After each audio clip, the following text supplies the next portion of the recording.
last time I did this, it was just insane the results I got from. So what is nightmare mode? Well, basically, if you guys have ever seen NoFap, people always talk about NoFap, and I was watching a video one time, and of course, you know, I don't like talking about NoFap. That's why I refer to it as mounting the manicore. It's the actual scientific term. Mayans would call it that. I don't know where people got the NoFap term from, but it basically involves self-deprivation to some extent. But the main reason why I think it's a good thing, but is not enough, is because the way that your brain essentially works is the way you move forward in life is through dopamine. It's what moves you and makes you go and move forward. And the way your brain works is it's basically a 1 or a 0. So if you do something that triggers a 1 in your head, your brain's going to tell you to do more of it. Say, this is a great thing to do. If you trigger a 0, which is pain, your brain's going to say, don't do this anymore. This stinks. And so, for example, if you play World of Warcraft, you get ones very easily, much easier than you ever could in real life. And the result of this is your brain doesn't have context. And there's other videos on the channel that explain this a lot more, but you can check out my dopamine detox video right here. But your brain doesn't have context to what's actually beneficial to you. It just sees the 1s and 0s. So if you're playing World of Warcraft, drinking, what your brain sees when you're doing these things is it sees a lot of 1s. And so it's just going to tell you to keep doing that. And because it's the easiest source 1s, it's going to say go in this direction right now. And what's going to happen is the things that actually move you forward are going to become boring. Like, for example, many of you can probably remember when you were a kid that reading a book was actually pretty easy. Now it's extremely difficult because every time we log on the Facebook, every time we're jumping into a video game, every time we drink a beer, we're getting 1s that are so much easier to achieve and at such a more intense level that reading a book becomes painful, it becomes a 0. Knowing that, what I do and what I'm cycling back into is what I like to call nightmare mode. Of course, it involves NoFap, but what it also involves cutting off every source of dopamine that isn't related to your goals, because the way your brain works is it's going to compound things in your head that you're focused on. So if, for example, if I play Super Smash Bros. For a weekend, I'm gonna get so many 1s. And so when I'm in the shower, when I'm going to bed, when I'm walking around, my brain's going to be computing the best ways to pull off my Zero Suit Samus combo. Even when you're not thinking about it, your brain subconsciously is going to be working out these puzzles. And that's really bad. That's why nightmare mode, I don't think, is essential to be successful, but it definitely puts you on steroids for a period of time. And so what it does when you remove all these things from it, your brain doesn't have any source of dopamine. And what's going to happen is it becomes very sensitive to dopamine. So for example, when you're using Facebook, you're getting blasted with artificial amounts of dopamine that no human was ever meant to experience. When you remove this from yourself, you start going back into your base where things that are actually really beneficial become extremely interesting. So think back to maybe like caveman times. There was really no way to trigger dopamine besides getting social recognition and working on something and achieving something. There really wasn't any way to entertain yourself. What are you going to do? Just sit around, push around rock?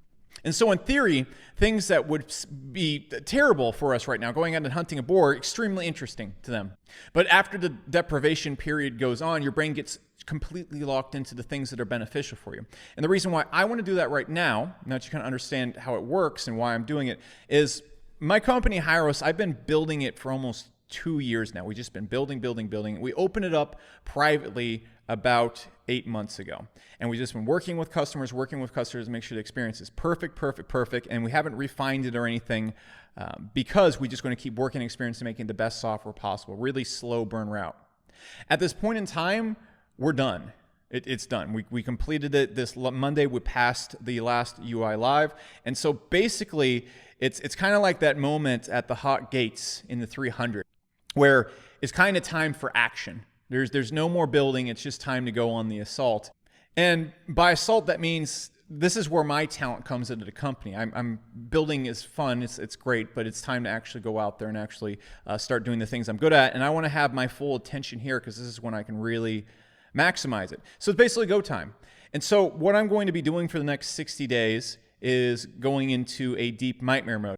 And the reason why I want to do this is because I want to have complete control over myself. The more things you let into your life, you're going to find that the more things you let into your life.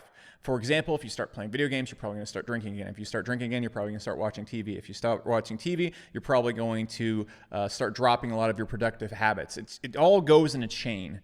And you really have to pull that chain back in. And once you get the chain pulled back in, it becomes a lot easier to manage. I really just named it this as a joke. honestly, because everybody was talking about NoFap. I'm like, oh, NoFap hard mode, I'll name it nightmare mode. Ugh. But when I actually tried it out, it helped me out a whole lot. So here's basically how it works. You basically avoid every source of dopamine that doesn't relate to your most beneficial thing. For me, it's my work and what I'm doing. Thus allowing your brain to get extremely interested in the only thing you want to get done, which is going to be work. So what it involves is, of course, no TV, no video games, no social media whatsoever, except if your business relies on it. You can use it at certain time periods. For example, like I'll check my consulting group's Facebook group at 1 p.m. It means no drinking, no partying, of course, no mounting the manicure. And if you're going to be doing anything or relaxing, you basically have to either be reading a book or you have to be watching a documentary or CEO interview that relates to what you're doing.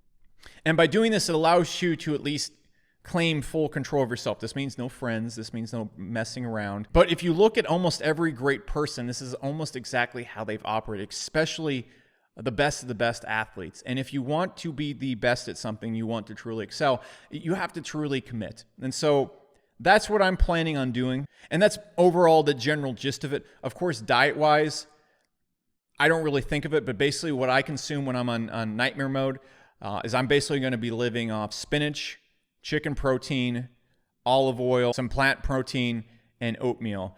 And also, again, the reason why I do it is I want to limit the dopamine that's going in my brain, so my brain becomes super sensitive, and then things that would normally not be super interesting become super interesting, so then that my brain, when it's sitting in the shower, when I'm going to sleep, when I'm doing something, the only problem it's really thinking about is my main problem. That you solve problems is by obsessively thinking about them. If it's the most interesting thing you allow in your world, your brain is just naturally going to latch onto it because it's not just going to sit around and stare at a wall. That's it. I just wanted to break down how it's done. You basically, again, no TV, no video games, no drinking, no bad food, no food outside your scheduled diet, no going out, no excessive family time, no mounting the manicure, no social media. You should not know what's going on in the news. And again, if you're watching anything, it needs to be a CEO interview or some type of documentary on something that's relevant, not a documentary on the Kardashians or something like that. So I just want to make a video kind of breaking it down, what I'm doing, and mostly just say, like, this is what I'm doing. This is what I've been working on, and kind of make almost a public commitment to do that for 60 days. And then finally, the last I'd like to add in there, you don't want to do it for like a year, because then you're just going to get burnt out doing that. You're going to get burnt out probably about 45 days, 60 days in. And so what I would suggest is you save it for periods when you're doing crazy amounts of something and you're really trying to excel. If you do it all the time, it's just not going, it's not going to go well. If you do it all the time, you're just going to get burnt out. So it's kind of like you put on NOS for a bit and you can ease back, and you put on NOS and you ease back. And now that I've pretty much kicked my caffeine habit, and again, I'll have like caffeine at dinner, or maybe have it like once every week or something like that. But now that I've kicked that habit and I don't have to use that anymore, finally I can kind of focus the willpower back on work, because it's been about 2.5, 3 months. And so that's finally left me where I can actually get stuff done without being high on caffeine anymore. And that willpower to do stuff is back. So that's it, guys. I just wanted to keep you up to date on that. Let me know if you like videos like this. That's it.